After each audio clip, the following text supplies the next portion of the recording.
Hi, my name is Chad Boone. I'm with Mantis Airsoft, located in Lawrenceville, Georgia.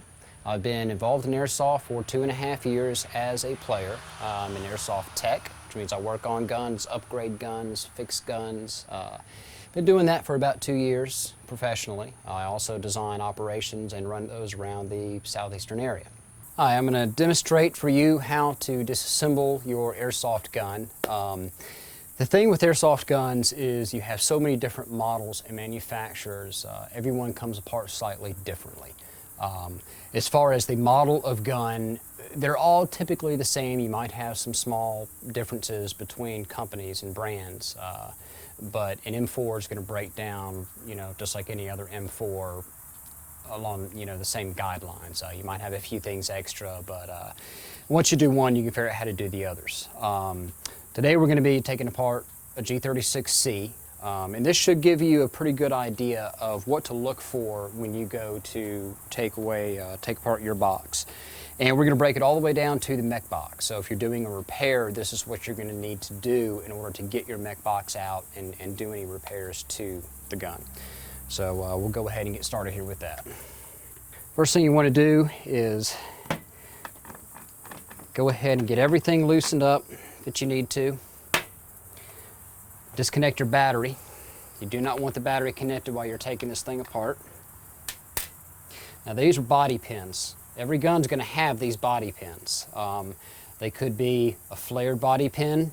They could just be a straight shaft pin that's got some little teeth around the end. You'll kind of see that as you look at it. On the G36, first thing you want to do is take that front cover off, and that exposes your battery. Go ahead and get that all disconnected. All right, the next step is going to be to take this pin apart here that runs all the way through the mag well. And on this side, you're going to have a small hex head screw. Going to loosen that up.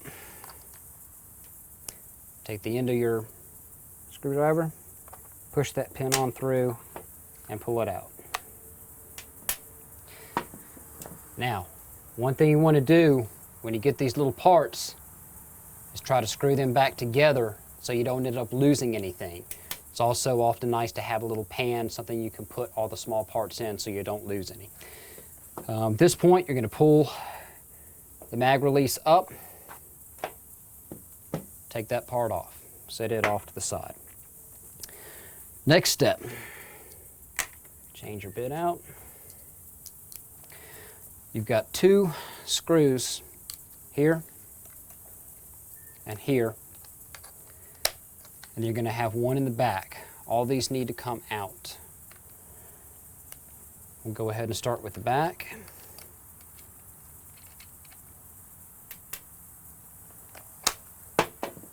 And get your side screws.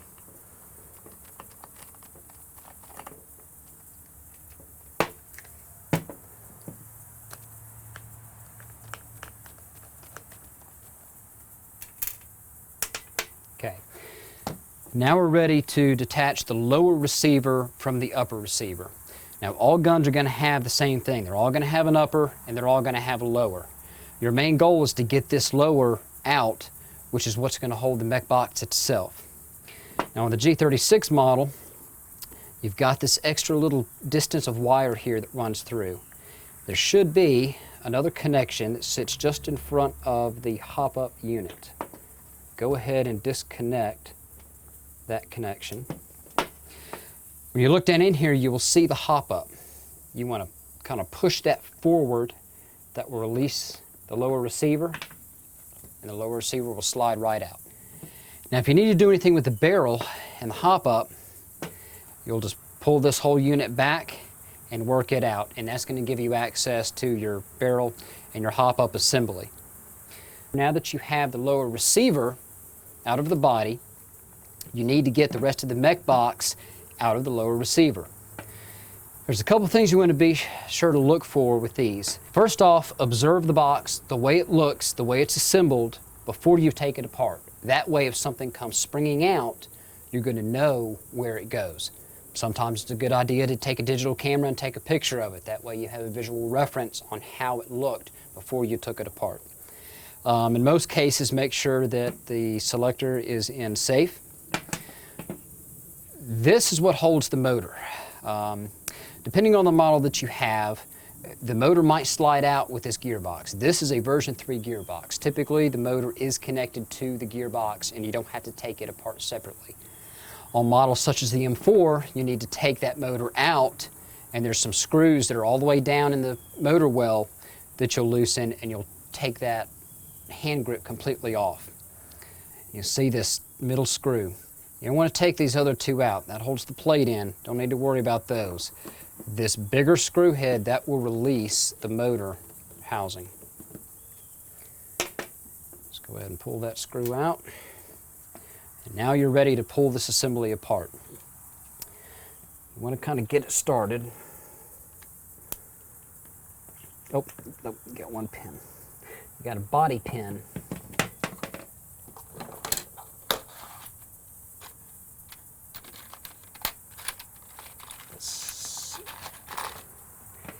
This slides through right here. You want to just push that out. And that's one of those straight pins I was talking about earlier. All right, now your mech box is free. It'll start to slide up. You want to watch right down in this area here. You've got a small pin that actually slides your plate back and forth. That can get caught on little projections from the mech box as you pull it out, so you want to kind of watch that it guides out properly and doesn't get snagged. Now, never force anything with an airsoft gun. As soon as you force it, you're going to break something. So gently lift it out. Make sure you grab that part and put it aside. Keep watching that pin. This is where it tends to want to snag. If you see you have a raised area right here and right here, then you've got this channel. You want to make sure that this post goes in between this channel. Once you've cleared that, the box will come the rest of the way out. Now, this being a version 3, when you go to get into the mech box itself, you want to detach your motor, move it off to the side, take your other screws out, and then you can open the box and do any repairs you need to do.